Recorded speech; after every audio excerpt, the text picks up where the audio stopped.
Welcome to A Woman's Brew, where women talk about beer.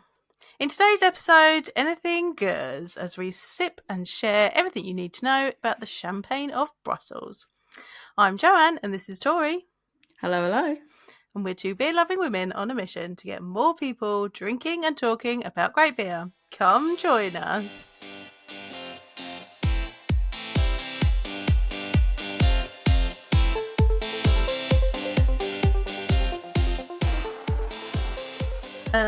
Tori, would you like to share with the listeners about that intro that you just Nothing really. There's really genuinely nothing to share other than I sat on that for way too long being like, what sentence can I replace the word goes with Gueuze and have it not be a massive stretch? And then I was like, but also not have to make the sentence, like have to do so many sentences to loop it back in.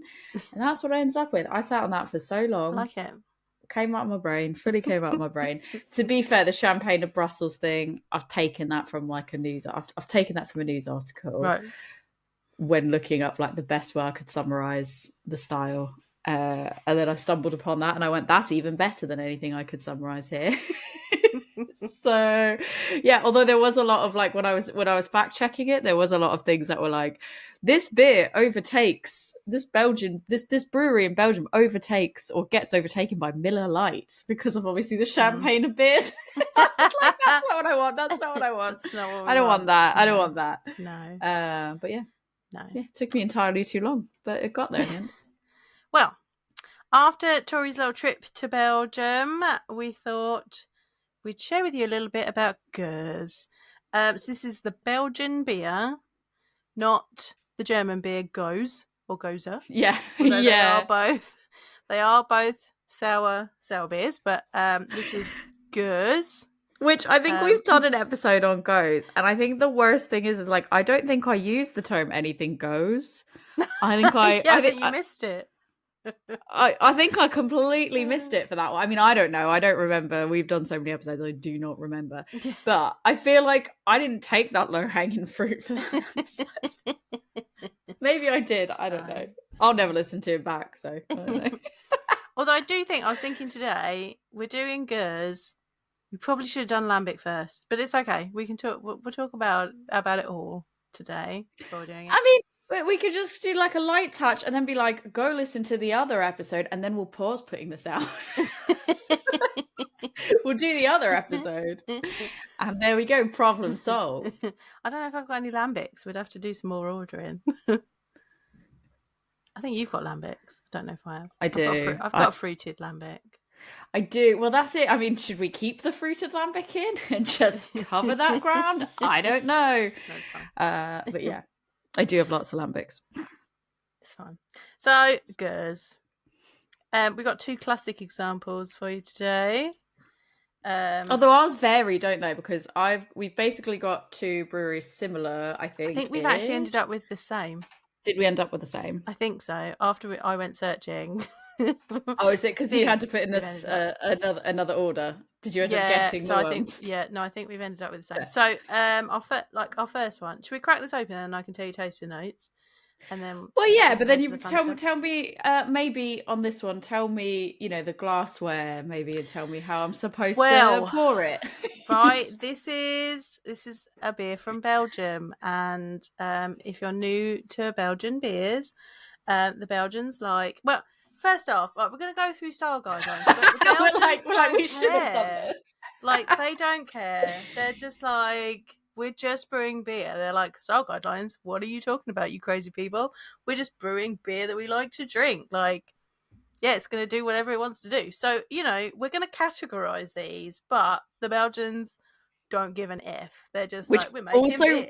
Really doesn't help when you I think that that's probably one of the most challenging things when learning about a Gueuze versus because you'll be like Lambic and you're like, okay, and then you're like, but then half of them would be like Lambic Gueuze, and then you're like, no, but that one's this one and this one's that, and it's like, yeah, it's all same. I just don't even know what to say anymore.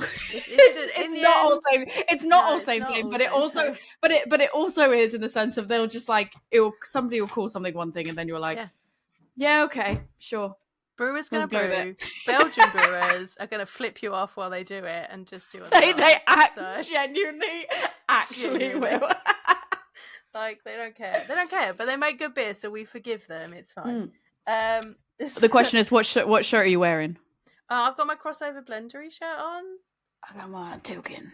Oh, you have? Oh, okay. Well, So, talking about glassware, I have got my Tilkin Lambic glass that you brought me back from Belgium. Thank you very much. Okay, well, that's a thank Rick for that, because before I could even ask him, it was like, do I turn this in and get the money back? And then I was like, oh, he might have done that. And then I came back, I was like, did you give your glassware? And he's like, no, I assumed Joe would want it, without even a question. And I was like, them well trained. Yeah, all right. We've got, like, Gordon does the same. Like, he doesn't give glassware away. He's like, that's for Tori. I've even got, if my dad comes places, like, my dad brings the glassware, and that's for Tori. Like, he respects the hustle, and I appreciate that. Everyone's ready. Everyone's ready for it. So I've got my Lambic glass. So a Lambic glass, I think these are called jelly glasses. So they're straight-sided, but they've got, like, the ridges at the bottom. I have the actual Boon. The Boon one. Because, well, to be fair, I'll qualify this by saying the beer order that I put in for this episode, and one of the ones we're recording pretty imminently, I was like £3 under where the shipping changed from being slightly more expensive to slightly less expensive. Probably worked out to be the difference nearly in cost of the shipping, so it probably wouldn't make a difference, but in my head I justified it of like, right, but I could get this glass and it would be brand appropriate, so and I really like this style of glass, and I'm not gonna, this feels like puff paint. It's great. That's it. I know it's not, but it feels like puff paint. It feels cool. I like it. You got to watch. This is a visual situation. It says Gueuze Boon Lambic on it, and it looks and feels like puff paint, and I love it. And this is the thing with Belgian beers as well. They like to serve it in the correctly branded glassware. So, like, I can suggest a glass for you to drink your Gueuzes out of, but really, if you're in Belgium, they're going to give you the glass that matches the brand.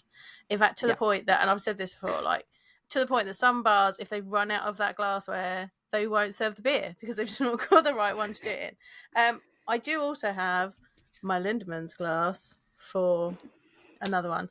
I don't have the correct glassware for this one. Well, I do have a Boon glass, but it's a creek one, so I didn't think that was appropriate. You know what, so though? that one. I forgot that I had the Lindemans one because she gave me it. So when I get the other one out, I'll get that glass. No, because I just wanted to use my Cantillon one. Oh, okay. my fancy AF one. That is a nice one, though. Yeah, it is really good, isn't it? I don't even know. It looks like a balloon, but like it's like a gin balloon, but smaller. Yeah. And like slightly more pointy taller at the bottom. Yeah. It's like a Teku gin balloon hybrid, and it really tapers in at the top, so I bet it captures the aroma really well. Yeah, like I wasn't gonna buy this bad boy, right? Yeah, that had your name written, and I think it was like €5, and I was like, yeah, I'm on it. It's happening. But actually, when I open up the other one, I may do the Lindemans, because I feel like this was going to be it's such a ball ache to clean. Oh yeah, that is the thing though, it's right? It's thinner, it's more sensitive, and I just want to share this for save it for very special things. It's an emotional glass. It is emotional, and I really don't feel like traveling to replace it just right now. Yeah. So, also, if you haven't got a Lambic glass, if you haven't got an appropriately branded glass, a tulip glass will work for these beers. It's going to, capture the aroma. It's going to have that nice bowl shape, so you can swirl it and get the aromas and stuff out. Because these are complex beers. You've got to kind of sit and sip and savour them if you really want to understand them. If you want to. What's interesting is like this one, the Lambic, that's when you're talking about catching the aromas and shit. I'm like, this is the widest opening. Once again, Belgian brewers are going to do what they want. They don't care. They don't care about our sensory. They don't care about Cicerone training or beer sommeliers or BJCP. They don't care. They're just like, here's a glass. It's got good beer in it. Drink it. Shut your face. Quite frankly, they don't give a shit about what we're even saying on this podcast. They're just like, whatever. And I respect that. I admire it. Yeah. But I did get the brand appropriate. So I will be brand appropriate today in respect to them. So All right, so the first beer we're going to drink is Oude Geuze from Boon. Bone. Oh, yours got a cork on it. Yeah, that's why I was like, what do we year is have the yours? same one? Yeah, we do. What year is mine? What year is yours? Good question. I don't know, but it's best before 2042. It says on the neck label. It'll say brewing season. So it says 2019, but then says 2020 under it. So you're 19, 20. I'm 21, 22. So that'd be interesting. Oh, I was the lead up to COVID years. Oh, yeah.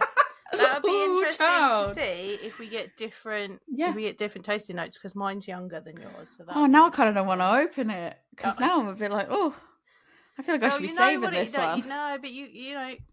I know, but I'll never get around to opening it. And what I'm thankful for is that it's a 375 ml, because I feel like so many. When you were like, you have these lambics, when you have all these other ones for these episodes, I'm like, but they're 750 mils. I can't be opening those. Yeah, that is often the problem. So this one's only 250. I've got a teeny one.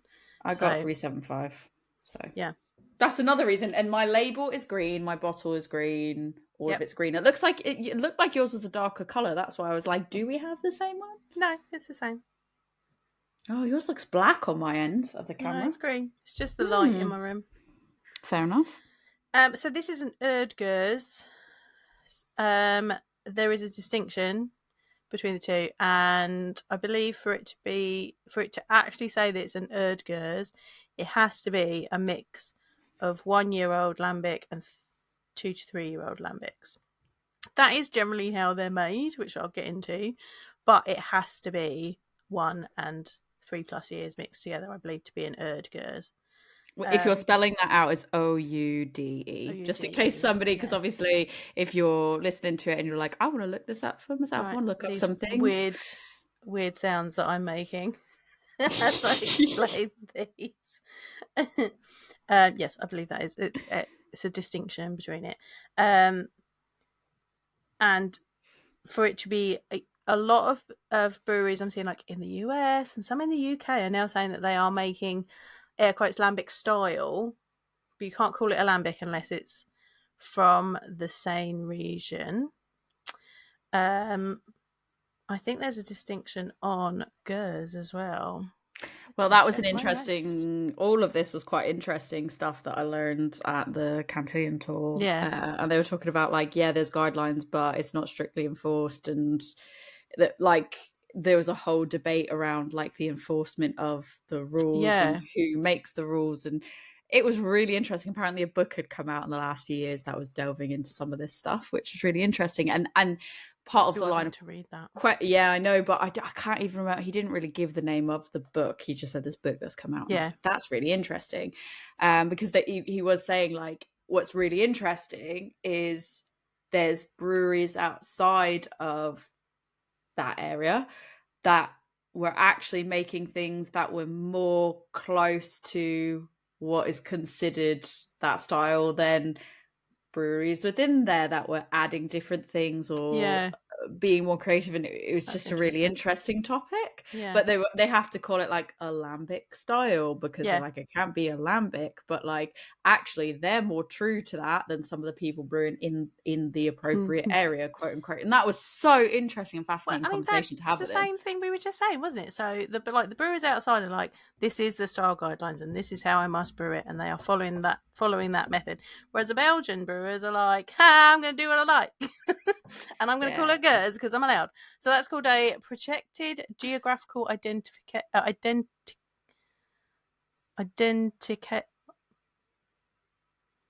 sorry, oh my god, I cannot read today.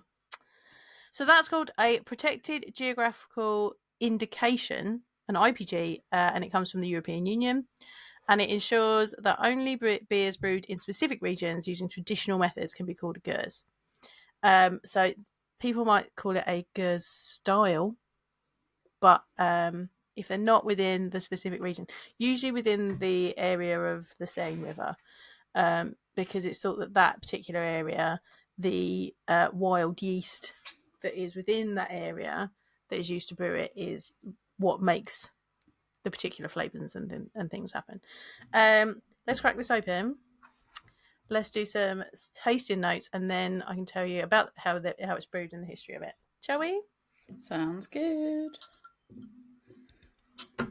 Just not looking for it. I don't want any Yours has got a cork. explosions. Mine's nice and easy, just with a crown cap. Oh, but yeah, but that's a satisfying That was noise, a good isn't it? sound. That was a good sound. Oh, she is fizzy. I'm not going to fill it all the way up. The champagne of Brussels, mate. Smells good.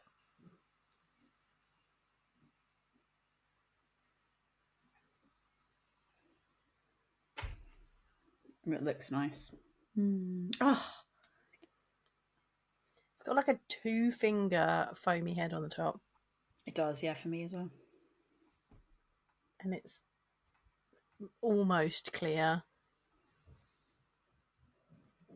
Mine is not. But maybe I just need, but I might just need to let some of the fizziness fade, because basically it was so fizzy, like you definitely can't. And I think the longer I give, the more it clears up. But I would say I still would call it hazy. I still wouldn't call it almost clear, because I can see through it. I can see through it, but it's very blurry, just shadows. It's very clearly not anything indistinct. Like, no. Oh, it's got a little bit of funkiness to it, like a bit wet wood. I don't want to start. The thing is like I don't want to start naming things going down a road in my brain, because then my brain's like, oh, there's this. Well, say what you before I because also we've got two different years. So yours is aged longer than mine, so it will have developed further as well. So anything that we say is probably going to be different anyway. Oh, definitely, like it's got that funkiness, and it's like you know when you can smell acidity, like you can smell like it smells like I need to take one of those tablets. You need to take a Rene. But that could, I don't know. I never know what they're called, like the thing that helps the acid reflux. I need one of those just by smelling it, but in in the best way possible, because like I love this style. And it almost has a bit, I don't know if earthy, like I want to say earthy, but it's not quite earthy, but I would say like earthy. I almost am saying like borderline woody, but woody's not what I mean. I know what you mean. Like, so it's like loam. Like it's like the wet earth when you walk through. Yes. Yeah. Because I was like, I don't really know how to explain it other than like earthy and woody, but like not how you traditionally mean that, because I think when you say woody, you think something very different. Your actual wood. No, I can see in your brain right now you're thinking about walking, failing in the woods and smelling the woods. Yeah. There's almost a bit of pear drop in mine. No, mine's just maybe mine's got potentially a touch of. I mean, yours is older, so they tend to be fruitier when they're young, and then they get funkier as they get older. I would say there's potentially like a touch of apple, but not heavily. And it might be because that funkiness is kind of the funkiness and the acidity is sometimes landing in a way that's similar to when you have like particular types of ciders. So that might also be why I'm like, oh yeah, apple, but it's not really apple that I'm thinking of. I'm just associating the smell together. There is a bit of a like a cidery type smell to it. Oh, it's nice. Right, are we going in? Yeah, just like it smells like, I don't know why, like for me, I just be like, it smells like fall. It smells like autumn. It's because you're thinking about cider now. Yeah.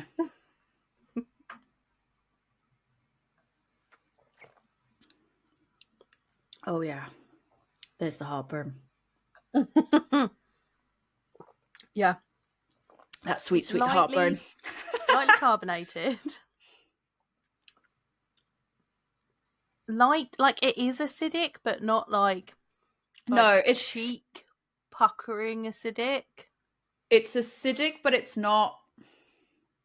It's acidic, and there is a tartness to it, but it's not. Yeah, like it's not a sour beer. Like it's very much, for me, I wouldn't call it like a sour beer. I'd say it's more the funkiness and the acidity without having, there's a touch of tartness towards the back end of my mouth, but like it's not like you said, it's not on the cheeks where you're like, ooh.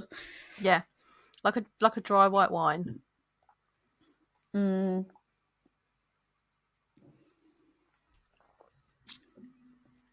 It's really hard to. I find it very difficult to explain because it is very complex and very interesting, and there is such like a depth of flavor there, and it's like I'm trying to find a way to describe the tartness because it's like I would say that you have to enjoy tartness to enjoy it, but it's not a heavily tart. It's not like you're like going ooh and like wincing with the tartness, but it is so presentable. But it's like this is going to sound insane, but the only way that I can describe it is it's like in like the middle of my tongue. Like it's not okay. It's not like a tartness that takes over my whole. It doesn't like coat my whole mouth. And I don't know how to explain that without sounding absolutely weird, but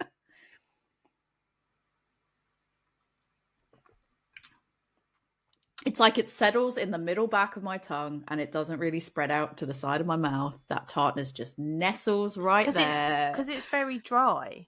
Yeah. So it's not like syrupy or mouth coating. Like so No. it washes away very quickly. But yeah, there is a little bit of like funkiness that sits on your tongue. Yeah, it's just it sounds bizarre to explain like that, but like it does, and it's like a different type of that complexity, like a different note hits each part of your mouth. Yeah. It's just really interesting. I love it. I do want to be in the sun with it though. This is like oh yeah. This is like a night. This is a holiday. This is the bring it back to holiday beer. It's not like sitting in front of the fire beer, is it?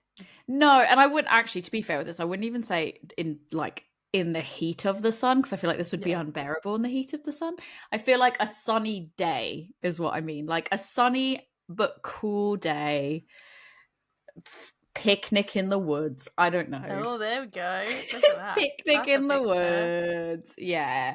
But a nice like or like when you're on you're like seafront or like by a river or something like that, and you're like, oh, there's a nice breeze from the water, but it's still sunny. That's how I feel. Come from a river region. There we go. So I did just double check, and Timmermans says that Oude Geuze is a blend of old Lambic, which has been aged 3 years in wooden barrels, and young Lambic.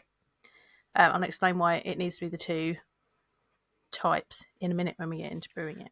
I'm just very mesmerised. We topped up our glasses and I'm very mesmerised because it's like, it's gone back to being really cloudy. And I'm like, it's cloudy. And look at like, honestly, when you look at that glass, does that not make you just be like, I want to go on holiday and have Belgian beer?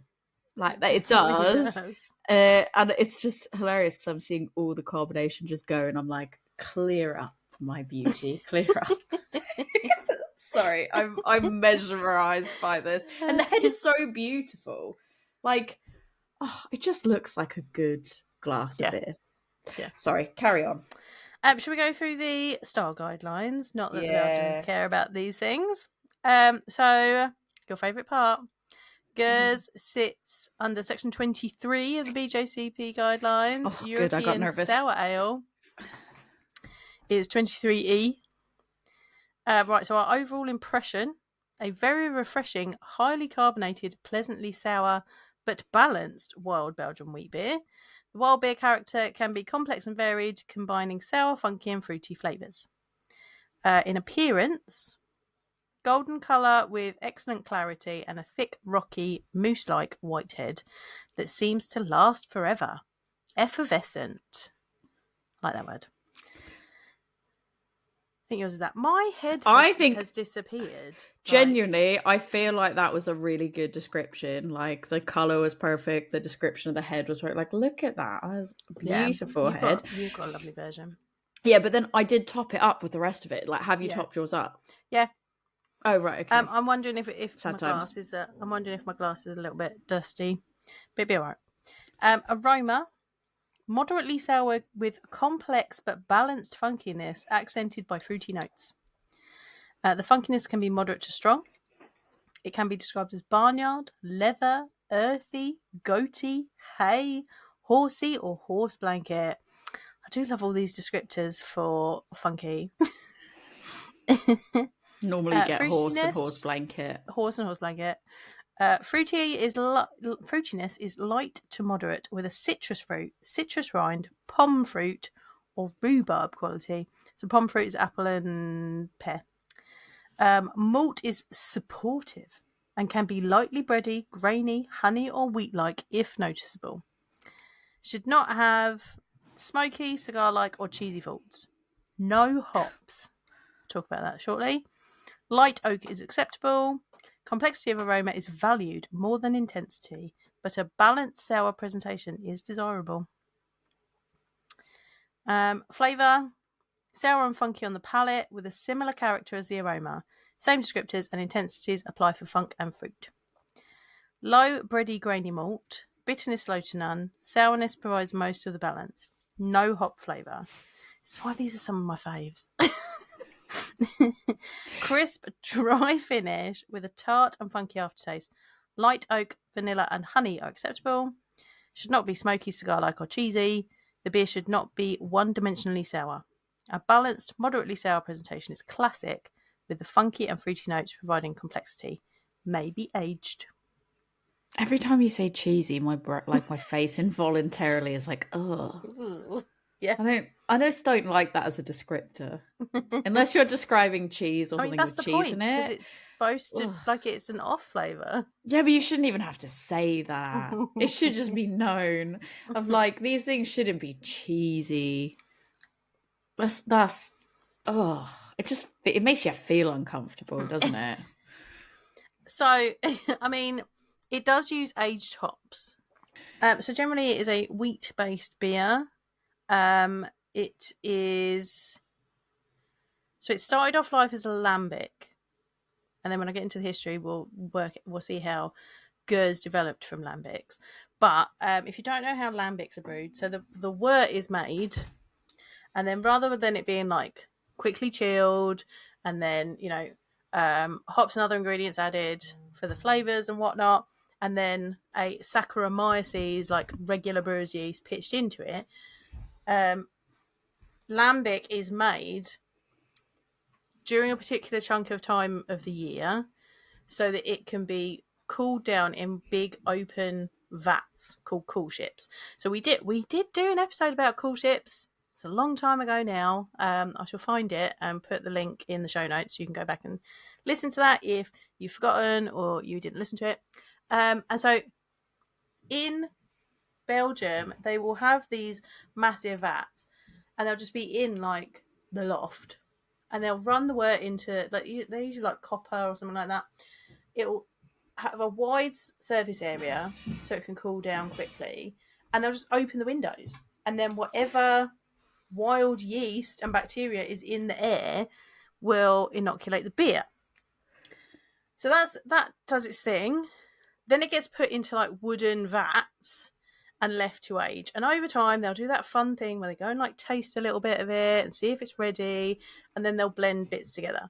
So it could be 1 year old, 2 year old, 3 year old, whatever, mixed together to make the flavors that they want. So, and then they do use hops in it, not for flavor, but they'll be usually 3 year old hops, just enough so that it's added as a preservative, because hops are a preservative as well as adding flavor and aroma. In these styles of beers, the hops are literally just put in as a preservative. Like, they don't want any of that nice fruity aroma and flavour coming off of them hops. That's not what they are here for. They're literally just going there to preserve the beers. There is a bit of a joke at work that we like what we sweep up off the floor is what we give to the Lambic brewers. It's not true. That's not true. But like they are looked after, but 3 year old hops, so that the alpha acids and whatnot have kind of dulled a little bit. So it's just the preservative nature that's being used. It was interesting when we went to Canteen though, that like, because I saw basically the cool ship, and like before he even had kind of done in the tour, before he even said what it was, like everyone kind of went up and had a walk around while we were waiting, and I was like explaining to Rick what it was. I was like, I know what this is. Like, I don't need to be explained. It's like, and it was really funny because he was like, yeah, and then like we just open the windows and like, you know, just all the natural stuff. And when you look at like the roofs in places, you're just like, but like then it's like... it's also really interesting because you look at it and you're immediately thinking like, oh, is it like is that, I think you go into like food health and safety mindset of Right. like over here like in the US and you're like, oh, is that, can you do that? But then actually when you dig into it, it's so interesting just thinking like, because I think I can't remember the number, but he was like, there's roughly, we did a test and there's roughly like X amount of different sort of like microbes and all that, and it was so interesting. I was like, that is absolutely fascinating to think about that, because he was like, we don't really not they don't upkeep the roof, but he's like, we don't really change anything of it. Like you might be wondering why we haven't replaced certain parts or this or that, and it's like, because it's actually really important to our brewing process for all the things you just said. It was really interesting. Like the heat rises, and that usually what they've got above is probably wooden. So that'll rise up into it, and then you get that kind seep into the wood, basically. Yeah, it seeps into the wood and comes back down again. Like I remember reading an article where like Burning Sky have got their cool ship in a barn, and it's like if they ever moved it, they'd need to move the wooden staves that are above it because they've had that cycle, and what's in the wood is part of the brewing process now. Like they need that. And again, I remember when Duration was setting up theirs. I was going to say Duration, isn't setting up theirs, they got particular wood staves and put them in the ceiling so that they could start that process when they started as well. Like it's all so interesting. Yeah, there's been a few that have been over here in the UK that they're like, we brew in this wooden barn, and if we were to move or something were to happen to this barn, it could drastically change some of the beers that we make because of like the organisms that are in that environment. And like, that's the kind of shit that for me, I nerd out over. I find that so, I'm not very, like, I'm not that person that can go in and be like, yeah, here's all the science stuff. Cause like my brain doesn't retain science and math, but like learning about this kind of stuff, because I find that really interesting. It's just clever. I'm like, it is so cool and so interesting, and I think that gives me more of an appreciation for some of these styles of beers as well. And like, I know that, you know, typically it's like, oh yeah, you don't want to have the bready and malty flavors in this, and I love the bready and malty in lager, obviously, but like, just, I mean, I love wheat beers, so when you're like, it's made with a wheat base, I'm like, oh, that also adds to it, and the nerdy stuff is just the bonus. It's the icing on the cake. There's also some, and I can't remember who's who, but there are some of the Geuzeries and Lambic breweries, some of them brew their own wort, and some of them don't brew their own wort. They get it from another brewery. They just age it in the barrels and blend it and do that. So they don't have their own. They don't make their own wort. They get it off of somebody else. And they are called something slightly different. So because they don't actually brew it. I have to look that up. I can't remember who it is. But there's certain ones who don't make their own wort. So that's interesting as well. Just what it takes to be a blender in general, and like how it's, again, this one tour, it was like our favorite tour. Like Rick was even like, wow, this is so fascinating, just like talking about, oh yeah, and then they come in and then they just have to taste it, and then they've got to do the blending, and like what goes in, like what you have to have capability wise, just sometimes just natural talent. Like it's like you can't teach somebody of like, this is how you do you can teach to a degree, but like, oh my god, so fascinating about like the blending itself and like what you need to know to do the blending. But some of it, it's like you just can't teach that. You just have to go, these taste really good together if I age this one and this one. What if you leave a barrel too long? Like, what if you leave it too long and it's gone past its best? Like, but then it's like, you got to find something to balance that out to make it good again. It genuinely insane. My brain can't comprehend it, and that's why I find it really fascinating. So all of that that goes with like, that whole process is the same for Lambic. It's the same for Gueuze. It's the same for the beginning of Creek and like fruited Lambics, because then they're rested on the fruit afterwards. So that's the basic process. Right. So Gueuze, how did Gueuze come about? We're going to do a little bit of history to get into how Gueuze came about.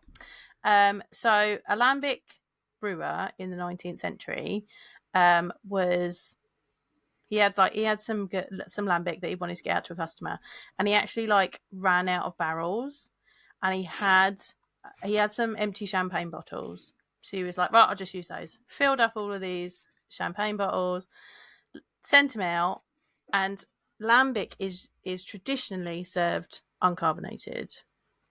When this went out, there was a bit of re-fermentation that happened in the bottle and ended up being carbonated, and people loved it.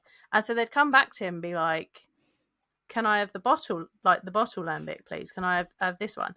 And so they were like, oh, this went really well. So they did some experiments and worked out what had happened, and then did some more experiments to work out the best way to do it, and worked out that if they added young lambic to older lambic, that helped to kickstart the re-fermentation process, and then so that made the effervescence in it. So they started doing that, and that's how Gueuze came about. It's called Gueuze because the brewer was based on Geuzenstraat, which was the road. So then people locally started asking for the Gueuze lambic, which ended up, because people are lazy, it ended up being called Gueuze for short. So it's literally because that's the road that it was made on. That's so interesting, because this is something that I've never looked into the history. I just accepted that that's what it's called. I to be completely transparent, I've never really looked into any of this. I was like, we'll eventually do it as style wise anyways. But also I find it so confusing because of the fact that it's like you've got like that, the whole scene in general with some of these like beers is like what is what and what goes with what and what is completely different to what. And it's overwhelming and like having to dig in, and there's always exceptions to the rule. As you said, I think that at the beginning with like, Belgian brewers are going to brew how they want to brew it. That it's like that does not help either, because then you'll be like looking into it and you're like, oh, okay, that sort of conflicts. Now I'm confused. So I've just never tried. And I just kind of assumed that it would be based on like a region or something, which I guess it is. Yeah. A region within a street. Yeah. So that's really interesting, because I wouldn't have guessed that wouldn't have been where I'd put my money on if it was like a pub quiz and you had like a multiple choice. It was like a region of this place or a street or somebody's surname or something like that. Wouldn't be what I mean, it's almost like bitter was called bitter because customers were like, oh, I want the bitter one. Like, this is, people were asking for the Gueuze lambic because it came from Geuzenstraat, or the bottle lambic because it came in bottles rather than from the cask. And so they, like, the consumer kind of dictated the name again. Interesting. I love history. Yeah. This is why I love history. It's good, right? I've almost finished all of mine, so shall we crack our second one? Yeah, I could just keep sipping on that, but yeah. Okay, well, hang on. A little bit to compare. Now I have to swap glasses, so pause. I've got a really fancy bottle. So do I. Yours is a little one. Mine's a 750ml one. Oh, all right. Sorry, my show off of my 750ml bottle. Oh, look at me and my 750ml You're probably bottle. You're better off than me. What blend is yours? 2023. Oh, mine's 2020. Oh, now look who's showcasing the COVID classics over there. So we'll have to see whether I've got mine's funkier and yours is fruitier. We'll have to see. That will be interesting to see. So this is Lindemans, Cuvee, Rene, Oude Geuze. Mine's blend 2020. Yours is blend 2023. 100% authentic lambic, and it has got a traditional specialty guarantee EU little label on the bottom. That one did as well, to be fair. Yeah, so it does. I missed it on that label. On the back of mine, it says, since 1822, Lindemans has been making traditional lambic brewing into an art form. One of their finest products, the Oude Geuze Cuvee Rene, is a result of a 3-year re-fermentation process. The wild yeast in the air of the Pajottenland, water, malted barley, wheat, and aged hop flowers all contribute to the intriguing and complex palate of this noble beer. The Oude Geuze Cuvee Rene sparkles gold in the glass and is fragrant with aromas of sherry. Oh. Right, well. Mine says the same, to be fair. I was following along with you that whole time.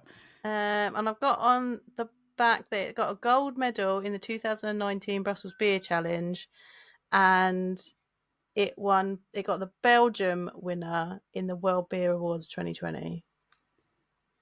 This I could age this till 2027. I can age mine till February 2033. Nice. Yours got 10 years. Mine only had 7 on it. I might not see that long. I could, yeah. That's Right, quite now, a long time. Because mine is so big, I have in fact got my She's gonna Lambic show basket. off. She's gonna show off again. She's just trying Got to my like little Lambic basket. There's peacocking with my little one. It's not about the size of your Lambic bottle. It's not about the size of your Gueuze. It's about how good it tastes. Yeah. Oh, that's grim. That's not the one. That's Grimbo. You can't go with that one. That's not our tagline, I don't think, for this episode. Brilliant. I don't co-sign that. I don't co-sign that, and I don't expect you to co-sign that. Oh god. Sometimes we have great ideas. Sometimes we have horrible ideas. That was the horrible idea. That was bad. That was really bad. Lambic basket. So because it's funky and aged and stuff. In fact, I can see a little bit of sediment in the bottle. This is actually a 1970s French wine basket, but it's still a Lambic basket. Where did you get yours, if I may ask? Because when I was in Belgium, I was looking for one, and then I almost got one at Canton, and then I was like, maybe we can find one that's slightly cheaper. And then I just kept being like, oh, I don't know. And then I couldn't find any at all. And I can't find any online here. Mine's made out of wire. I found it on Etsy. Okay. And I went looking for one after I saw Balance had one that looked like this, one of their social media posts, and I was like, oh, that's like a silvery one. I like that one. So I did a little Google, and I came across this one on Etsy, and it is a 1970s French wine basket. But It does the same thing. So it just keeps the bottle at an angle, so it keeps all the sediment in the bottom when you're pouring it into, because it's a big bottle, into multiple glasses, rather than keep standing it straight and pouring it. It keeps it at the angle, so it keeps all of the sediment as close to the bottom as possible without keep unsettling it. So it is fancy. It is proper bit of geekery. I did pack it and take it on holiday with me the other week. And I sat on the veranda of my shepherd's hut with a lovely wild fermentation beer in my Lambic basket, just gradually topping up my glass as I went. It was great. I don't care. I loved it. I remember us talking about one when we saw the Balance post. Yes. And I was like, I really want one, but I was like, I can't justify it. I cannot justify it because I just don't have... I didn't have enough bottles to be able to justify buying it. And then I came back with nearly like a whole carry-on full of beers from Belgium. And I was like, can I find one there? And then I felt like I didn't have the price points to be able to compare, because I was like, maybe I can get one cheaper and not risk damaging it, taking it back. And that's like every other thing that's not beer that's going in my suitcase is not a beer that's going in my suitcase.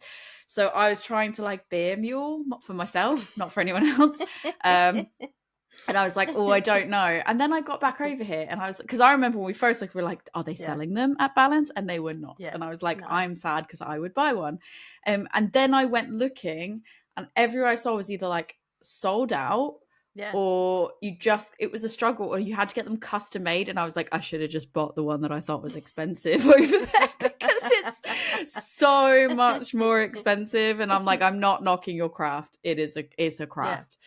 But I was also like, but I cannot justify that price point to serve drinks to me and only me. I did see people serving at some of the places out of like jugs, which I thought was interesting as well. So. Oh yeah, like the ceramic-y jugs. Yeah, I've seen those before. I think the Lambic often comes nearly out. Bought one. Obviously, it doesn't. I was like, it looks cool. Great. What was I gonna do with it though? Like, how often would I be using that? I like the I don't know. have you been to have you been to Balance's tap room? You haven't, have you? No, not yet. They've got like dispensers, like ceramic dispensers they've had made for them for pouring some of their beers out of. It's great. Like, what am I gonna? What Lovely. for me? What am I gonna? I mean, not for you, but it's great No, in this their is. tap But, room. oh yeah, no, absolutely. What I'm saying is like Yeah. I couldn't justify buying this pitcher because I was like, No. when am I going to use it? It'll break before I use it. Yeah. It'll be sad Right, times. oh, mine's got a cork in it. Hang on. This is going to take a bit of shimmying. Oh, Right, fuck. so Mine does as well. I need to go get a bottle opener. I'm not prepared. I've got my corkscrew ready. I was ready for this. All right, I need to get a corkscrew. Okay. I'm not going to lie to you. I'm going to try to do this with one that's not like the one that you have. Like the little man. Yeah, I don't have that. So we're just going to give this a go. She's noisy. Oh, God, yeah, yours is like... You're winding up a clock. Yeah. You know what? There we go.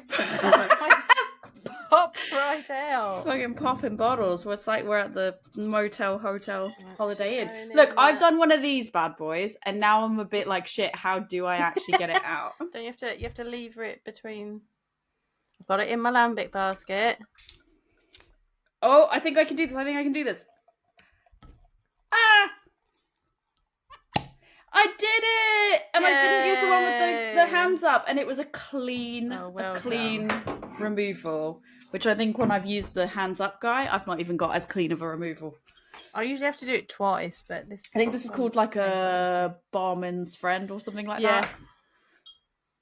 I didn't make that name up, so... So this one's slightly hazier for me than my last one, and it's got massive, huge amounts more carbonation bubbles. My Boon was quite almost like it was only lightly carbonated. I can see loads of tiny streaming bubbles in this one. Mine are like mine in terms of appearance, like literally same. I would say it's a brighter golden colour. Oh, yeah. The head on mine is not as good, but that's probably the glassware because I wasn't prepped for using this one today. I would say the colour on this when not held up to the light. Ooh. Maybe they are the same. Because when I shuffle it around the room, depending on the angle of it, it's like they both have a lovely golden colour. I think this one is slightly more yellowy gold. I think the seems a bit more watered down. The head on this one is less like what I would say like spongy. See, my one's more like moussey on this one. Yeah, moussey, that's the word I wanted. Yeah. That's the word I wanted. This one's less moussey than the other. Okay. And it's thinner. But it looks good when you do see it. It looks almost like a thin layer of foam, like on a cappuccino, like when you have like a latte. Yeah. Because it's like such a thin layer, whereas the other one, I feel like it was just more full. I get more citrusy type of fruit in this, like way more like pronounced, probably lemon, let's say. I feel like I've got tangerine, maybe mandarin actually. I would say like in terms of interestingly, like how you're saying like, oh, would this be fruitier than like, yes, of course there's more bold citrus flavour, but I still think that like in terms of I get some level of acidity and tartness and funk, but like I wouldn't say it's much. I would say it's on par with the Boon. Like I wouldn't say it's much more or less than the Boon was. Yeah. I think the citrus is what makes the citrus notes is what makes the difference for me, because that makes it appear more tart, in my opinion. I think it smells more sour and tart in aroma, but I think that's because of the citrus notes of like the lemon that I'm getting. I'm getting less of that like woody, earthy funk, and I'm getting more of a fruity funk, if that makes sense. Yeah, I would agree. I like it. Oh, I do get a bit of apple in this one, to be fair, though. Almost maybe a bit green apple. Mine's a little bit almost like pineapple skin. I don't think I would disagree with that on Like this one either. not pineapple, but pineapple Yeah, skin. the Like the outside of rind. pineapple. Is that the word you use? Rind. Yeah, the pineapple rind. That's a much better word than skin. Let's creepy. Let's creepy. Then be like, it's its skin. All right. Yeah, I wouldn't disagree with that. Yeah, let's go. Cheers. Cheers. Oh my god, the tartness already. Sip one is far more tart. Yep. Like we're on the other one, I was like, the tartness never even makes it to the side of the mouth. Maybe because this is only literally sip one, but normally we don't talk about it till we're like 2 or 3 sips in, but it was like so much more pronounced than the first sip of the other one that I was like, have to call it out. I like it, but it is that dryness, like that tartness and that dryness, it just whoops through your mouth and disappears. Yeah. That's what I really like about it though. Yeah. So I like that you can have so much complexity. Yeah. You can have tart, funky, fruit, like all these flavors that are just parting on your tongue for like 30 seconds, and then it's like dry, done. Like we are done here, nothing else to see, go home. Shut and shop. Let's go back in. that makes you want to keep sipping because you're like, oh, that was really interesting. Let me try to see what else I can get from that. And it just, there's so many different layers, and I think once you identify that like first layer of taste that you're getting, you go, okay, now I've got that. Now let's go deeper in there, because there's so much on both of them.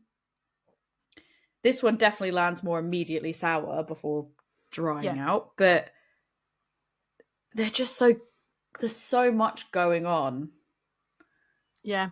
I then get like there's like a fruity citrusiness, but once it's cleaned away, like as you let it sit, there's like a flinty earthiness that gets kind of left on your tongue.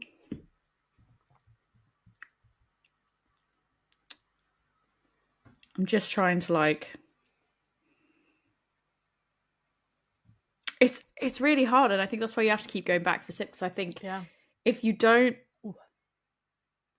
get it right away, you can almost, if you don't identify the flavors you're getting quick enough, you have to go back in for another sip because you almost forget what was there. Yeah.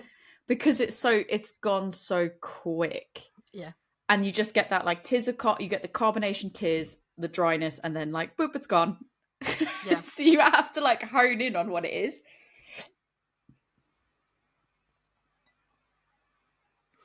Interesting wise though, I would say more tart. Yeah. I know they kind of go hand in hand, but more tart, but less physically acidic. Like I don't feel like the heartburn's going to hit as immediately as with the other one. But yeah, for me, it's very heavily like lemon in terms of like citrus. You get like some really good citrusy, or like yuzu, I guess I would say. Not like proper lemon, but like a yuzu, which is like similar. We use a way more fun word for lemon. Do you want some fun facts? While we're talking about fun things. Only always. So, a typical blend of a Gueuze is made up of 60% young Lambic, 1 year old, 30% 2-year-old Lambic, and 10% that is 3 years old. It could be cloudy, and it pearlizes in the glass. I suppose that haziness is quite pearly. Yeah. Do you want to describe that for anyone that's listening? That's like, what am I looking for? Pearly. I always think so. Pearly is kind of what comes with wheat beers. So because you've got kind of those proteins from the wheat in it, it's almost like there's like not quite a milky sheen, but when you look at it, there's like this sheen to it. It's quite pretty in the glass. Yeah, I think I get it more with the. Well, it's with both of them, but I think it's far more pronounced with the Lindemans. Like, it's a different kind of haze to like a hazy IPA. Yeah. Yep. Because it's almost like as well when you have it even near light, it just shines so differently. It shines as opposed to like when you have a hazy IPA. I don't feel like it. You can see on this video, Like, if you watch the video, you can just see that shining aspect. It's like glowing. Whereas I feel like if I put a hazy IPA in front of it, like it wouldn't have a shine to it, like quite literally. So ChatGTP gave me some air quotes fun facts. Did you fact check your the fun Well, facts a in lot of ChatGPT? I was like, can you give me some fun facts that are not just about the brewing process? And it was like, certainly. Here's loads of things about the brewing process. And I was like, cool, thanks. oh, goodness sake, ChatGTP, we know that. So it says the bottle shape is distinctive and has thick walls, and they're used because they are to withstand the high pressure of the carbonation process. Often sealed with a cork and crown to ensure the beer remains secure during aging. God, just like champagne, which is why it ends up getting called the champagne of Belgium. Yeah, you also get like the bottles as well, especially on both mine anyways. Yep. You have it like it's a champagne style bottom that has the Yeah. indent on it at the bottom of it, which you don't always get with every beer that's bottled. So yeah. Oh, so it should be served at 12 degrees Celsius, which is 53.6 degrees Fahrenheit. this does say, the Boon does say, serve at 12 degrees. There you go. C. I'm just wondering if the other one says the same thing, which I actually appreciate because like not a lot of beers put on their packaging of like, this needs to be served at a particular temperature. Like the Belgians like to like give you all the information because they're very specific. I like that on the back of the Boon as well. It's got a picture of a laying down bottle with a cross through it. Do not lay it down. Don't do that, bud. Up. Use a lambic glass, like the jelly glass, like we showed, or or like a chalice. Or the other. No, I would argue that's like the one that I had that I was trying to describe. That's like the balloon glass. Yeah. That's like a thinner, taller balloon, like the Cantillon one. Yeah. I do like that it says that for anyone that wants to watch the video to see it. Yeah, it's like, please don't lay that down. Do not lay it down. No. It's like, big no, don't do it. Yeah, don't do it. I like that they give you information because the Belgians may not follow that's what I love about it, but they will tell you exactly what they want you to do with their beer. I do love that they were like, yeah, okay, whatever, like in terms of the guidelines and stuff, and they're like, but it must be like this. But here are my rules for my beer. But you know what? You've made it. You get to make the rules. I'm going to listen to you. You know what you're talking about. To a degree, like if you're saying I have to do this in some like, drink it upside, the bottle can't go sideways, but you go sideways. If it shows a person upright and it's like, no, don't do that, sideways. But the bottle opposite, like that is, I probably can't commit to that. I mean, I'm saying all of this, but Heady Topper and Focal Banger say on the can, drink from the can, and I was like, absolutely not. So it's difficult. I do know the reason behind those, but I feel like that's not the episode for this, but I do know the reason behind why those are like that, and that is effectively the TLDR is it's nothing to do because like there's rumors as like, oh, it's said to be like that because of the stuff to do with the sediment in it or like the haziness, but it's all literally because the second you crack that open, oxygen's getting into it. and because the volatile aromas are being let out, like if you then put it in a glass, like more, those beers in particular are about the aromas that have been created by those hops. So like as soon as you crack it, the like early on volatiles are disappearing. As you're transferring it to a glass, more are disappearing, like because they're being agitated and whatnot. Like I totally get it. I did drink some of it out of the can. I did drink a sip of it out of the can. I then drank. I tried, and I was like, I drank one beer out of the can on site, and it felt so wrong. Each one that you brought me, I did a bit of each one, and I was like, no, I'm putting it in a glass. And to be honest, I didn't notice any difference. No, it is. They said on the tour that it's like it's not even just like the aromas in general. They were like, the second the oxygen hits this is like a ticking time bomb, and we want to ensure the best quality. And the only way to enjoy it as quickly as possible before it starts going is to drink it out of the can. And they're like, obviously you don't have to do that, but like we recommend you do it as effectively as quickly as possible to eliminate anything coming into play to change the taste, aroma, whatever. Drink it out of the can. I was like, I'd love to do that, my dude, but I can't commit to that. Yeah, I appreciate you, but I'm not going to. I'm not going to listen to you. But like Belgian brewers who are crazy and have all these different rules, I'm going to listen to them, guys. I actually probably that's the thing is I think I'd probably listen to Right. their rules more, and I say that because I feel like there's so much wild complexity with theirs that it almost feels like if I don't do it right, you're going to that's miss on something. me. Yeah. That's on me. Right, I agree. All right, I have one more fun fact, and this was the funnest fact that I thought I found. The funnest fact, the most fun fact there is. Interestingly, thanks to the in-bottle re-fermentation, Gueuze has a very low sugar content, usually 0.2%, which makes it suitable for diabetics. Rick would love that. He'd be like, "There's like so little sugar. This is great." So there you go. To be fair, I want to have the Boon now that I've had the Lindemans bit. Okay, wait, hang on, I'm going to go back. Good plan.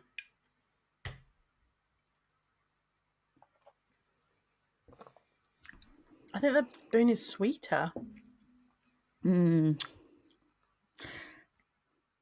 Interestingly, I feel like it brings out more sourness. Now, it brings it brings back a more longer lasting sour, acidic, and funky taste for longer. Like it's not before, and maybe that's just because it's warmer now.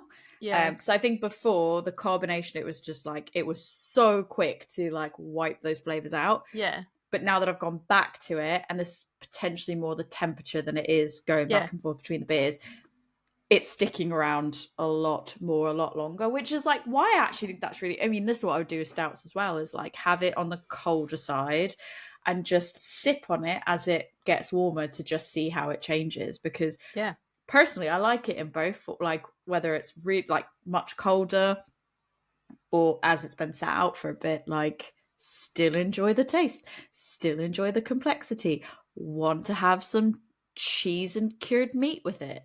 That is was what I'm another here fun for. fact I had. Oh, here we go. I was not rehearsed either. I went looking for because I just forgot about this. I went looking for some food and beer pairings. We were talking about it just before we started recording. I hadn't looked. So I found beerandbrewing.com says a classic food pairing for Gueuze is a simple, creamy sheep's milk cheese. The creaminess balances the strong acidity, and the cheese's simple nature doesn't get in the way of the Gueuze's plumage. I like that description. I'm on board with that. The plumage. The plumage of the Gueuze. I love it. I will co-sign that. Mm-hmm. That is good. That's a good one. Oh, like that. I want to go back to Belgium. We'll go back to Brussels. They have good coffee. I didn't get to go, so I want to go. Should we go again? They have good. Yeah, you gotta go because you had to rebook your. You're going out at Chris's markets, aren't you? No, couldn't make it work. Oh yeah, let's go again because I want to go. But it'll be more. It'll be good. It'll be good. I just want to go again and drink these beers. I don't even care. I just want to like do like food and beer talk. Like I want to be like, let's eat the food while we're drinking these beers. The beer. It feels like it needs to be paired, and it's great. I do have an article that actually I can bring to the table to share.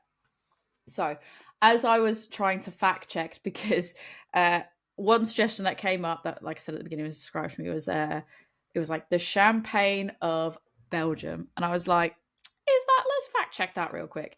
And then that's when it started to get into like the talks about Miller High Life and how they've overtaken certain beers in Belgium. And I was like, those marketing people. Right. But then I found one article that I was like, oh, hang on a minute. Because I just wanted to validate before I used that opening phrase. And it's not actually the champagne of Belgium. It's the champagne of Brussels is in particular. In particular, which is what this is normally called. And this was listed within an article in the Brussels Times that was about the Brussels Beer Project, BBP, which I went there when we were in Belgium, and we went there. It was on my list to go to, but I'd basically written it off for the day. And then we happened to be walking by it on the way back to where we were going. And then Rick was like, do you want to stop in for a drink? And I was kind of done at that point because I was like, the acid reflux is so strong. I think Did you not take the Renes? I did take the Rennies, but I think it was like towards the end of the trip where I was like, you know what? I had 2 really good days out. I don't really need another. Like, I'm good actually. Yeah. But then we were like, we're walking by it. That would be such a waste to not go in. So we did go in and we had some beer. But the Brussels Beer Project, this was back in September 2023, so nearly a year ago. But they were making, in an attempt to revive Gueuze's within Belgium, they had unveiled a new Gueuze beer when this article came out in September, the beginning of September. And basically, like, we can share the article for you to read. There's no point in me reading all of it, but it was basically saying that BBP portrayed Gueuze as the invaluable treasure of Belgian and Brussels heritage, but noted that since its creation 200 years ago, it's virtually disappeared from the Belgian capital beer scene. And I think they just noted that Brussels used to have over 100 Lambic and Gueuze focused breweries, a century ago. Yeah. And Cantillon is the only one that survived. And so it was actually, part of it's really interesting of like what I've learned from the tour that I did at Cantillon as well, about how they were talking about, in the grand scheme of things, we think they've got so much sway in this scene. They are just like every other normal small brewery, and you forget about that because you're like, but do you understand how much a bottle costs? You're like, do you understand how much a bottle costs over here in the UK? Like, I'm not sure you know. And like, do they not take you? Do they not know how big you are? Like, I'm very confused. And I actually realize it is just a family. It's just as much. They are just as much a family-owned brewery as like some of ours. And it's just that alone was insane and blew my mind. But this article just pointed out, like, yeah, that's the only one that survived, and there's not really been many new Brussels-based Gueuze breweries that launched since the Second World War. So basically, you can see this article talks about, I guess, high level what Gueuze is and what they were launching at that point. But I just thought that was really interesting because I didn't have this one in particular. Okay. But I thought it was interesting the fact that they were like, yeah, let's try to revive, like, you know how we're like, I feel like we're going through a movement of like, let's revive lagers, like let's have these amazing lager breweries, we're going to make these amazing great lager beers and it's going to be good. They're like, let's revive Gueuze. Let's go. This is our heritage. Or like how some of our breweries are like, let's make trad styles with like a twist to them to make them more like creative and craft, whatever. Like, I mean, I'm not saying they've done a twist to theirs, but I just thought that was like a really quite interesting that they felt like, yeah, you know what, I'm really proud that this was our style. Let's revive it. You don't see it often. And I feel like there's definitely like, what would you say? I feel like this is a conversation for a whole separate episode, but like, if you could say, like, what's a style you don't really see a lot of that you're like, revive it? Oh.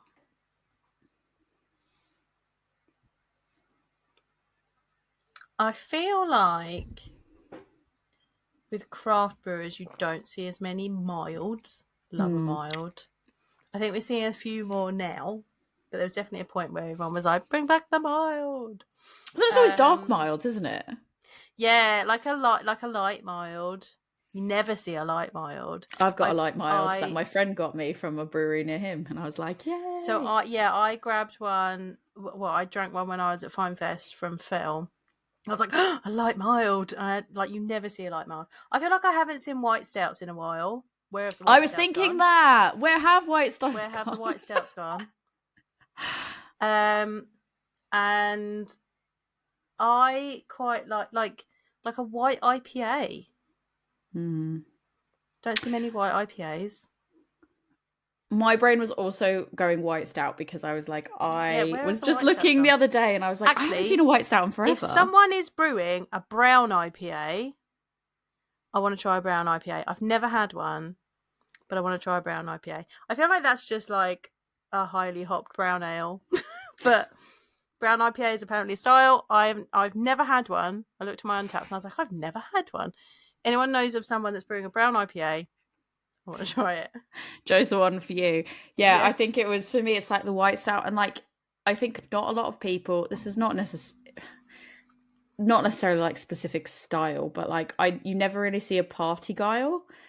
And like Siren did one, and it was like awesome. And I think a lot of breweries do it. They just don't advertise it as a party guile. And I actually find that that's such an interesting way to brew, that if somebody had said, oh yeah, this is what we're doing, I'd be like, I'd probably actually be more inclined to buy it alongside the beer that was brewed with it, because that would be really interesting to me, to be like, what's the similarities in these? That's really cool. But yeah, I'm always happy at people like reviving, because it's just nice. It's just to bring something back. It's like, yeah, let's see. I want more of these. That's all I'm going to say. I want more of these. So I support it. I don't know how this went down, because this is just like, it's the launch. And I don't know if they were like, yeah, we are never doing that again. It did not go down well. If they never did it again. Who knows? But, you know, we love a weird and wonderful beer. We love it.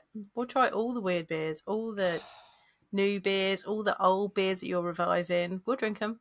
Oh God, yeah. If somebody makes like a historic recipe of something, I'm actually more inclined to be like, please let me try that historic recipe. Thank you. Yeah, definitely. This is right. So good. I need to go and like finish my massive bottle of Lindemans. It would make me too sad to pour it, so I would just be like, I will sit here and just drink it all. I'm glad I do 75 ml. So if people have got know of some beers that are made by Party Guiling, where can they get hold of you, Tory pal? Yeah, nothing to do with this episode. So yeah, that. Or if you want to tell me your favourite Gueuzes. Or if they had the Brussels Beer Project Gueuze, if it was any good. Tell me about that one, because I'm keen to know about that one. And equally, if you know anybody that's making just like absolutely killer Gueuzes in the UK, or Gueuze styles in the UK. Gueuze style. Let us know. We're all over this. I genuinely feel like more than what. So I like wild beers. I love how interesting they are. But I actually, if you gave me like a wild beer, or like a proper wild beer, or like a Lambic Gueuze, I'd probably go to the Lambic Gueuze, because it's more guaranteed to be a hit with me. Love it. Tell me who's making some amazing ones that I have to try, that I can actually get hold of. You can find me on Instagram at adventures_in_hoptimism, or you can email me your interesting links about other people making Gueuze beers and trying to revive it alongside BBP at adventuresinoptimism@gmail.com.